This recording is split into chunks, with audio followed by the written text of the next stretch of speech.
I'm done fantasizing about what it could have been. Because when you have a marriage like mine that felt so perfect, you often fantasize about how perfect it could have been and what you could have done different. And I'm okay now with how everything is. This split is shaping up to be one of the messiest money battles reality TV has ever seen.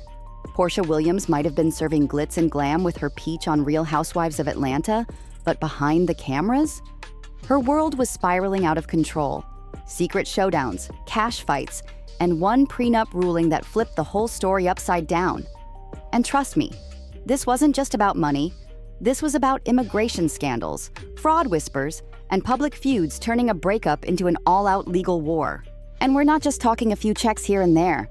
There's a lawsuit brewing that could cost someone hundreds of millions. But before we dive into that, let's rewind to how Simon's moves dragged Porsha straight from Bravo fame into courtroom chaos. This isn't your average divorce. This is financial warfare at the highest level, and the $100 million claim? That fire got sparked way before they ever stepped into court. Now let's get into it, because this paperwork doesn't lie. Porsha's team is swinging for a massive $100 million claim, saying Simon left her strapped for cash after dodging his prenup duties and drowning her in legal fees. And this isn't just about spousal support or petty Instagram clapbacks. This is loss of assets, damages, and straight-up emotional distress. Her side says Simon manipulated finances, ducked his obligations, and even sabotaged her career, leaving her no choice but to jump back into Real Housewives of Atlanta. Marrying her? Absolutely.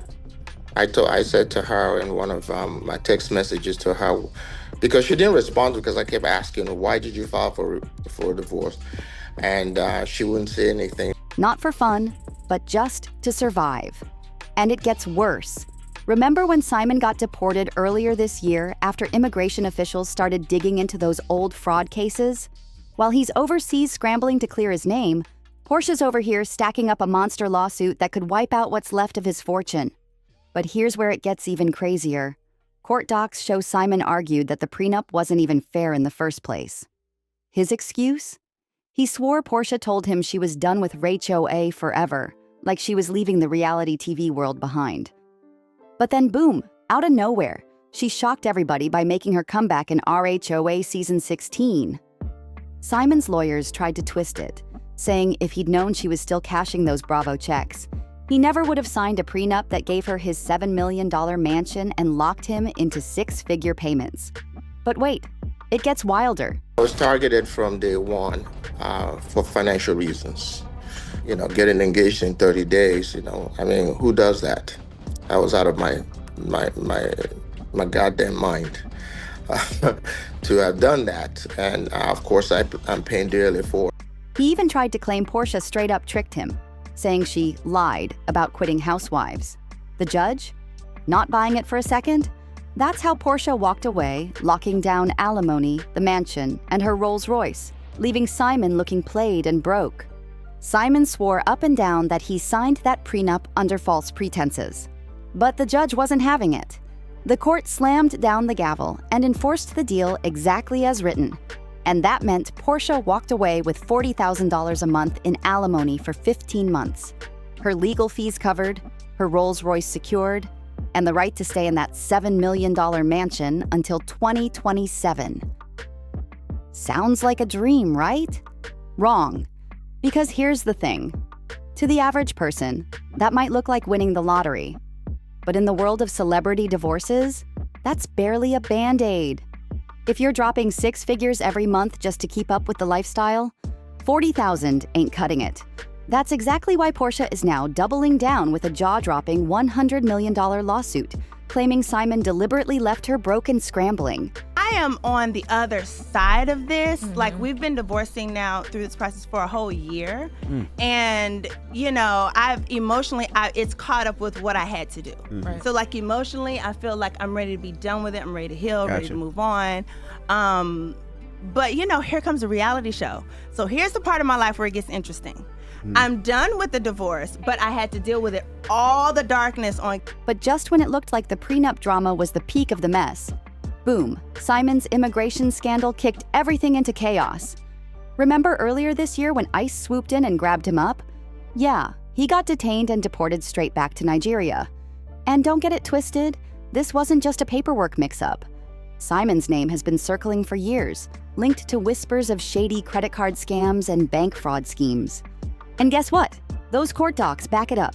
Now picture this. You're in divorce court, swearing you didn't screw over your ex, but at the same time, TMZ and Page 6 are plastering your mugshot all over the internet tied to fraud and deportation. That's not just a bad look, that's a reputation meltdown in real time. And while he was pulling petty stunts on IG, Porsha's lawyers were celebrating like it was Christmas morning. They don't even have to do the heavy lifting. Simon's image is doing the damage for them. All they gotta argue is, Judge, this man can't even stay in the country, and we're supposed to trust him with contracts and finances? Case closed. And let's be real, judges are human too. They see those headlines. They feel that pressure. So while Simon's stuck overseas, scrambling to clean up his name, Porsha's stacking legal paperwork and painting him as the absolute worst. Broke, shady, and a flat-out threat to her peace. And that's why this immigration scandal isn't just gossip. It's the very fuel powering her $100 million war against him. This is the kind of dirt that makes Porsha's lawsuit sting even harder. She's not just saying, he broke my heart. She's saying, he wrecked my money, my name, and my entire reputation. And instead of laying low after all that, Simon came back swinging with a whole new level of petty, a federal lawsuit. He accused Porsha of defamation and demanded a cool $500,000 in damages. And get this, his entire case was built on Instagram posts where Porsha hinted her ex might be struggling in the bedroom. Yep, we're talking about the week D rumors, erectile dysfunction drama.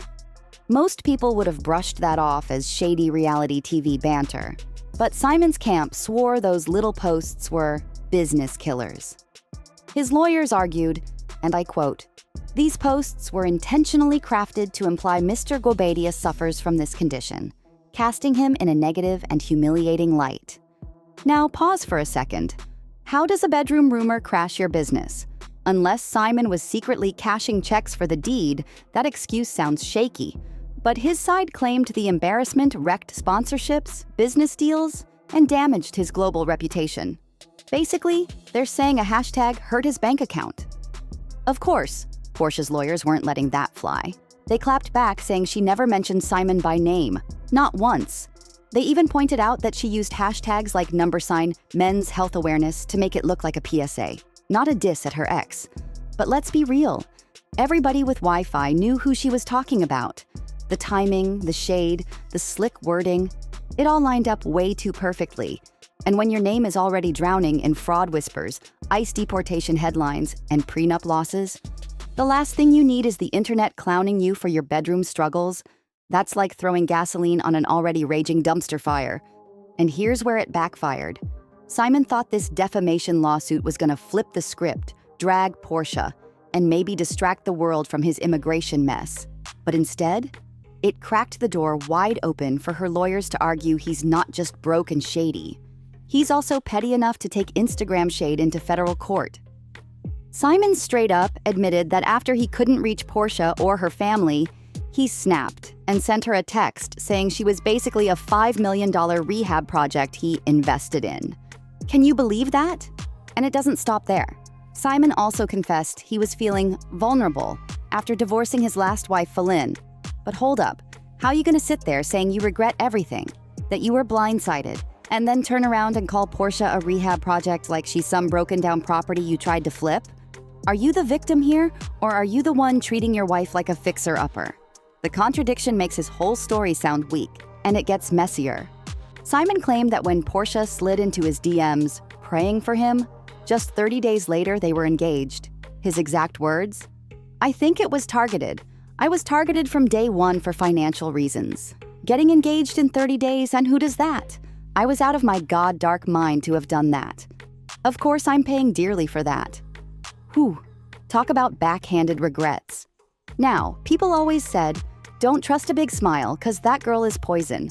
And Simon seems to be leaning on that narrative. But here's the kicker.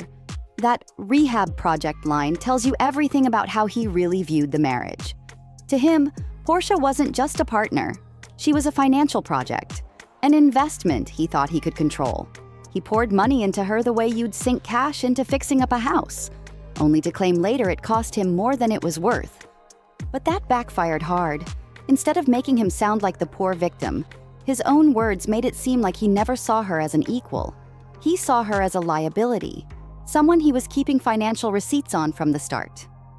And when you match that attitude with Porsha's $100 million lawsuit, it suddenly doesn't sound so far-fetched when she says he weaponized money, manipulated finances, and left her high and dry. Think about it. If a man calls his wife a rehab project and admits he rushed into marriage out of his mind, that lines up perfectly with her claims that Simon was controlling, calculating, and sabotaging her financial independence. So yeah, his interview may have been meant to play the "I was blindsided" card, but all it really did was prove her point. That whole "I got targeted" card Simon keeps playing, honestly, it just hands Porsha's lawyers more ammo to blast him with in court. They can walk in front of a judge and flat out point out that Simon himself admitted he treated the marriage like a money pit, seeing her less as a wife and more as an investment gone wrong. That's textbook fuel for a financial claim. And that takes us back to the core of this mess. Porsha's not suing out of spite. She's suing because, in her eyes, Simon wrecked her financial stability, her reputation, and even her peace of mind. While Simon was spiraling in interviews, Porsha was quietly trying to piece her life back together. But the damage showed. On Real Housewives of Atlanta, she was out house hunting with her mom and her sister Lauren, straight up saying she was anxious because she didn't even know where she and little PJ were going to live. You could feel the weight on her shoulders. She's walking through a $4.2 million mansion, trying to imagine a fresh start while clearly carrying $4.2 million worth of stress. And then came the moment that said it all. The realtor showed her a media room and said, "This could even fit a golf simulator." Porsha didn't miss a beat and fired back, "We left that person that likes golf at the other house." Everybody laughed, but behind the joke, you could see the truth. She's hurt, she's stressed, but she's determined to rebuild. And that's the heart of it. Porsha went from planning a dream future in that big mansion with Simon to house shopping like she's starting all over again. That's why this lawsuit matters. It's not about being petty, it's about survival. She's saying she gave this man everything, and now she has to fight tooth and nail to make sure she and her daughter don't end up with nothing. Meanwhile, Simon is throwing back defamation claims, prenup excuses, and scrambling under the cloud of his immigration scandal. This isn't divorce anymore. This is financial warfare, and both sides are swinging heavy. So now I gotta know what you think. Who's really in the wrong here? Is Porsha justified in going after that $100 million? Or is Simon the one being played? Drop your thoughts in the comments below, smash that like button, hit subscribe, and I'll see you in the next one. Because next time, we're diving into Simon's secret financial filings, the ones that could flip this $100 million case on its head.